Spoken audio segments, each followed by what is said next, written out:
Taking yesterday off. In the words of Michael Jeffrey Jordan, I'm back. Tony Kornheiser, wait, you weren't here yesterday? Who did I do the show with? No. Who was on? Where were Because you? you could confuse me with Pablo only if you were, I don't know, blind. You know? Pablo. It must have been Pablo.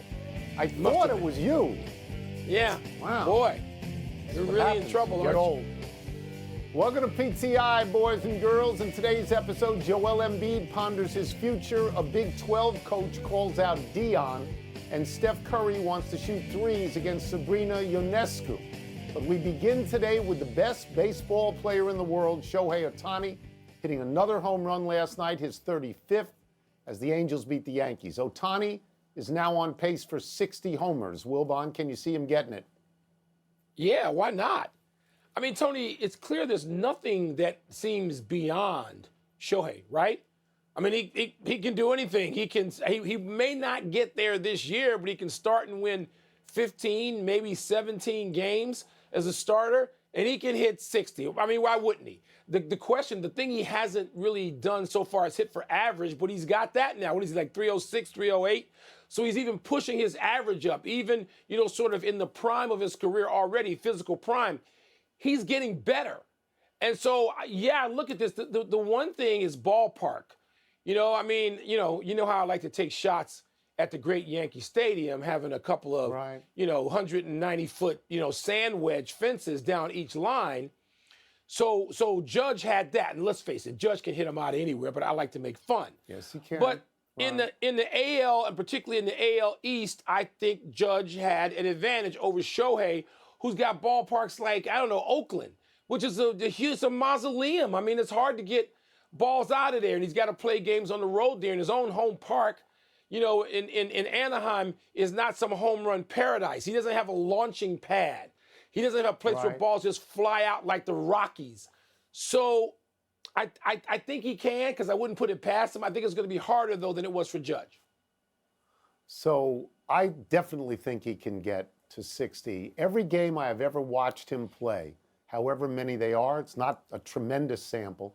Every time he hits the ball, he hits it hard. He's got that natural uppercut swing. So when you see him hit it, you assume he's going to take it out. More interesting to me is, who is he going to hit 60 for? Are the Angels going to keep him, or are the Angels going to trade him? If he hits 60 for another team, how incredibly stupid the Angels are going to look. I understand, yes, I Mike. I understand that if he walks at the end of the season, the Angels would get nothing. But if I ran the Angels, I would not trade him.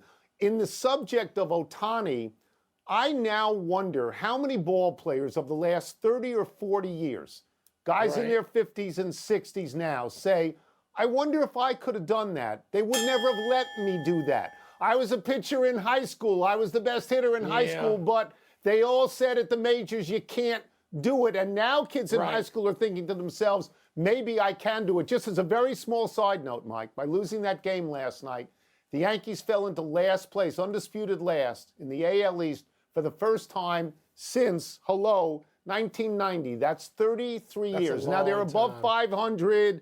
It's a killer division. They would be in first place in the AL Central, but you and I both know there used to be an owner named Steinbrenner there who would not have stood for this. Would not have stood for this in late July. Yeah. No. Everybody in a suit and everybody in the dugout, you're fired. Yeah. Let's move to Joel Embiid's curious comment. At an event the other day, Embiid told uninterrupted CEO Maverick Carter, quote, I just want to win a championship, whatever it takes. I don't know where that's going to be, whether it's in Philly or anywhere else, close quote. Embiid later implied he was trolling, but, Tony, should Sixers GM Daryl Morey be a little concerned, or not at all concerned with Embiid's comment? I think he should be concerned, definitely. This is his best player. This is the MVP of the entire league, openly courting some other team to give him a chance to win a championship. Let's go over that quote a little bit, parts of it. I just want to win a championship. I don't know where it's going to be. I just want to have a chance to accomplish that. Am I on the moon here? This guy has never gotten to the conference finals. He has never won a Game 7. He's 0-3. The last Game 7 he had, because they had to play a Game 7 even though they were up 3-2 on the Celtics in the playoffs. They had to play a Game 7. He had 15 points, 8 rebounds, and shot 5 for 18. And he just wants a chance to win a championship. He's had chances to win a championship with good teammates. He has come up small. You're always yelling at me, Mike, that I don't give him enough credit. I'd like you to tell me what exactly he has won while he has been the best player on that team. He hadn't won anything, but he ain't going to win it by himself. Just like you know great players that you love who couldn't win by themselves. And he's got to win a Game 7. Okay, but what this is aimed at is James Harden. If they're going to trade James Harden away, what are they going to get back to help Embiid? Because he's not going to win it himself, particularly at a dependent position, Tony, which is more dependent by the day when people run fast breaks, even, 3-on-2 and 2 guys peel to the corner. That's not going to be Embiid, and he's not going to win that way in this time and place without at least one great teammate. Now, we don't know whether the Sixers are going to be successful in trading Harden or not. Harden has asked for a trade. Darry Morrow, the GM, president of ops, whatever the title is for Daryl Morey, has said we'd like James to change his mind and stay. But if Harden goes, don't tell me that they're going to get rid of Maxey, who I think is and ought to be their second best player as he gets older and moves into his physical prime. Don't tell me they're ready to win now. Even in the East, that's weakened to me because I don't think the Celtics are as good, and I don't think Milwaukee's as good anymore. So it's open. They're not ready to win now. There's a lane for Philly. Well, there's a lane for them to get to the finals. They're not ready to win now. But Embiid, when he says, I was just kidding, I don't know why anybody would believe him. He's under contract, I believe, until 2027. And in 2023, he's openly courting teams to go after him. I don't see it that honestly, way. They're I don't mess. think that's openly courting. You think the Nets are a disaster? Courting, you do what Harden did. They're a disaster. You say trade They're me. a disaster. Harden your wants position out, is and Embiid is agitated, and they fired a coach. All you want to do is take shots at Embiid, even though he's better than a lot of players you love, and defend and make excuses for. He hasn't won like Harden. a thing. Neither is Harden. He hasn't won and you make excuses for him. No, I'm not. No, I'm not, Mike. He's the best player in the league. He won the MVP, and he can't win a Game 7. He did. We moved to college football. Your boy Brent Venables, second-year coach at Oklahoma, has taken a shot at Deion Sanders for turning over his entire roster in his first year at Colorado. Venables praised himself for giving his holdover players a chance, and then he told OU Nightly Sports, quote, I wasn't a guy like Deion who gave guys a bunch of pink slips. I gave guys 12 months of grace to go to class, live right off the field, and show up with a great urgency and respect for your opportunity, unquote. Now, Oklahoma's gotten rid of 21 players this year. Deion has just 10 players remaining from Colorado's 85 scholarship players last year. Will Bonda Venables' comments make him look better or worse? Well, you're asking me for my opinion on Venables. It makes him look like a sanctimonious college loudmouth, know-it-all college football coach who doesn't like Deion. And so let me talk about who I do and don't like. Deion's out there. Deion's way out there like Saturn's rings with what he's doing in his approach. And I'm going to root for him so hard you would think his last name was Wilbon, to beat all these loudmouth, sanctimonious, self-righteous college football coaches who dislike Deion for whatever reasons. I have my own suspicions. And they don't like Deion. They want to take shots at Deion. I am rooting so hard for Deion. He better win, though, because Deion's way out there.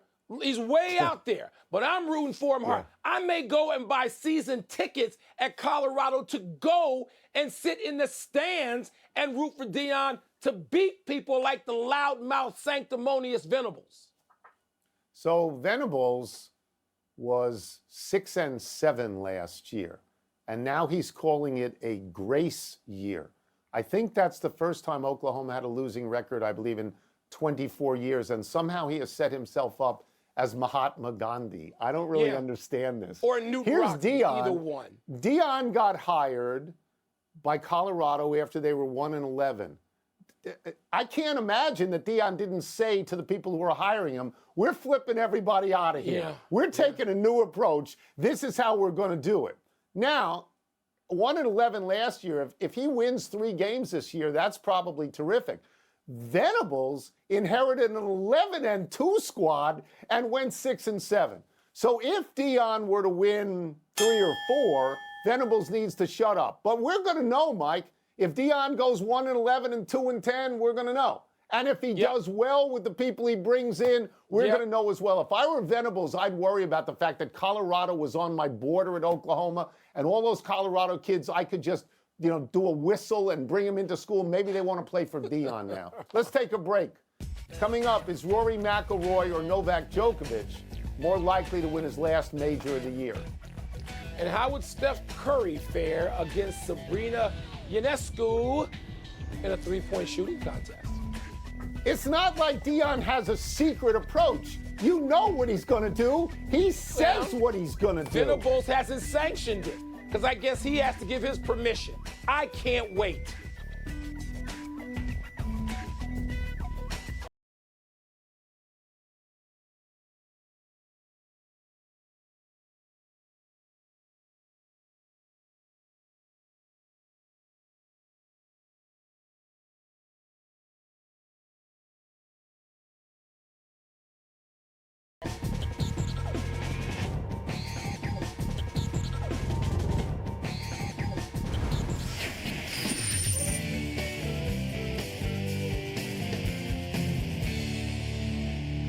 Time for toss-up. 2 men enter, 1 man leaves, finishes the show, realizes that he'd really like to be in New York with Wilbon right now, but vows to never reveal that publicly. What's first? Toss-up, more likely to win his final major of the year, Rory McIlroy or Novak Djokovic? The answer is Novak Djokovic, because tennis tournaments are much more predictable than golf tournaments, especially on the major level. In the last 20 years, the number 1 seed, the number 2 seed, and the number 3 seed in the men's draw almost always gets to the finals. Do you realize that Djokovic and Nadal and Federer have won 65 of the last 80 majors? So I understand that Alcaraz is number 1, but Djokovic is number 2, and he is likely, to me, to get to the finals and have a chance to win. That's not the same in golf. I mean, you got to beat everybody in the field in golf, not just the guy standing in front of you, and people who you don't know, like Danny Willett and Gary Woodland and Wyndham Clark. They've won majors. Rory hasn't won a major since 2014. Djokovic won 2 this year. Yeah, it's Djokovic. Yeah. You mean, I know Gary Woodland. Come on now. He's a hooper. In addition, Tony, there's 40 guys who can beat Rory. At least 40. I mean, I'm not taking anybody against the field in today's PGA. No, there's a ton of guys who can and most likely will beat Rory. There's Medvedev, there's Alcaraz, there's Tsitsipas, there's a handful of guys who could beat Joker, and he may not, as you just said, have to beat them specifically. He may not even have to beat more than 1 or 2 of the guys I just named, maybe 2 max. So no, he may have to beat Alcaraz. Right, but we would think. We would think he'd have to beat Alcaraz. We don't see Alcaraz being upset very early. And if he even have to beat Alcaraz and Medvedev, even if it did 2 of them. But like you said, Rory has got to beat a bunch of dudes who have won majors since Rory won one 9 years ago. So the answer, yes, Joker very well could win. Yeah. Next. Toss up, who would you take in a 3-point shooting contest? Steph Curry or Sabrina Ionescu? Okay, so this comes about because Ionescu blitzed through the WNBA 3-point shooting contest, and I think Curry said yesterday, probably when you were hanging out and having dinner with him, I think Curry said something like, we got to settle this, we got to see who's a better competitive shooter, and they're pals. It's got to be said they're pals. Total admiration my feeling society. Is, mutual. Ionescu, she hit 25 of 27 threes in the final round. At one point, she hit 20 in a row. If she's shooting from the spot she's supposed to shoot from in the WNBA, why would you think she has no chance? I mean, look, honestly, I would pick Curry because I think Curry is the greatest shooter that I've ever seen. But of course, Ionescu has a chance. They're unguarded. Yeah. They're just taking threes. This is not the long drive contest. It's not. She has a chance. Tony, it's interesting. And yes, I'm in New York in large part to have gone to see underrated. Steph Curry's new doc, which was a little screening last night, so I was fortunate to be there. Shout out to Steph. And first of all, we talked about him dropping that putt. I mean, what you watched. And he is not upset when people compare it to winning a game with a 3 in the NBA or a championship. And I'm saying to him, what are you talking about? He is not ashamed of that comparison or find it insulting or any of that. Maybe he's just being too gracious.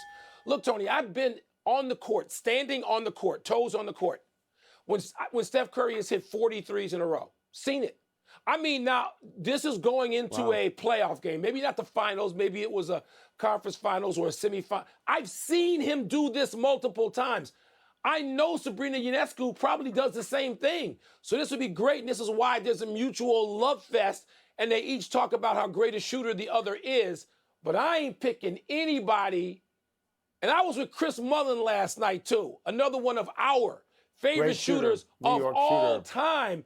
And if it was Mullin and Curry, man, I still think, I don't want to say this too loud, Mullin might hear me, but I think I'm taking Steph over everybody ever. Don't worry about it. Mullin doesn't watch. That's the final word. Yes, Let's take one last break. Still to come, the date of Lionel Messi's debut for Inter Miami is set. And I wonder if he can get a table at Prime 112 yet, because, nobody knows him in the grocery store. Maybe he can have a steak on Miles. And a member of the Reds ground crew gets swallowed up by a tarp. You can't take anybody over Curry. I mean, you just honestly can't. No, you can't.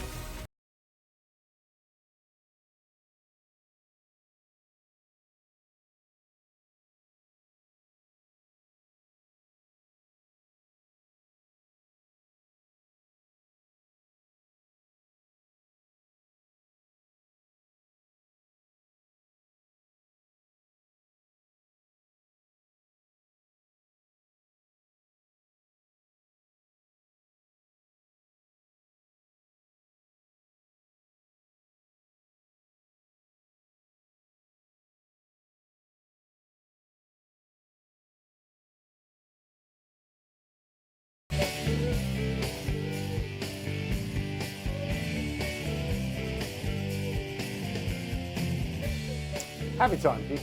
Happy 83rd back to work. Wilbon, remember when the Cardinals' Vince Coleman got rolled over by an automatic tarp in the 1985 LCS? Yes. And you just think and he got hurt to a degree, but that's got to be scary as hell under there, under that tarp. I mean, suppose you were small and you got really lost and nobody knew you were there. Ooh. Well, I think if you were really small, you wouldn't be on the grounds crew at that point. Maybe. You could be strong. I don't think you have to worry about that. But people look like little moles as they try and get out. It's really weird. Don't want to be near the tarp. We're running out of show. We go to the big finish. Cristiano Ronaldo says the Saudi League is better than MLS. Does that make sense to you? I don't know that I believe it, but it's a league that's spending a lot of money on aging great players. MLS does that too, not as much as the NASL, but they've all done it to a degree. I don't know. Lionel Messi, unrecognizable in Miami supermarkets, will debut for Inter Miami Friday. You excited? I'm tremendously excited. I'm thinking of going down there and sitting with Levitard and watching the game. What do you think? The Cavs beat the Rockets to win the Summer League. I know you're impressed by that. Yeah, I guess so. I mean, Isaiah Mobley at 28-11 for the Cavaliers, maybe he'll make the team with his brother. Cam Whitmore is the guy you got to pay attention to. He was the MVP of the Summer League on the Rockets now. Villanova dropped in the draft. The A's have lost 8 straight. Goodness. Again, your thoughts? Yeah, they had that brief winning streak, but now they're on pace to only win 42 games. They're a terrible team. Last one, the Browns will wear white helmets twice this season. Is that all right with you? Tony, I'm told they wore them for the first 6 years until 1950. They won 5 championships in those years, including the 1950 NFL championship with Otto Graham. Yeah. I guess. Otto Graham wore a white helmet. I don't see it, but okay. It's good. Yeah, Otto Graham wore a white helmet. I didn't know that. History's on this side. Try and do better the next time. I'm Tony Kornheiser. I'm Mike Wilbon. Same time tomorrow, Knuckleheads. You can get the PTI podcast on the ESPN app or Apple Podcasts. And now, your SportsCenter. I think of the Brown helmet and Jim Brown.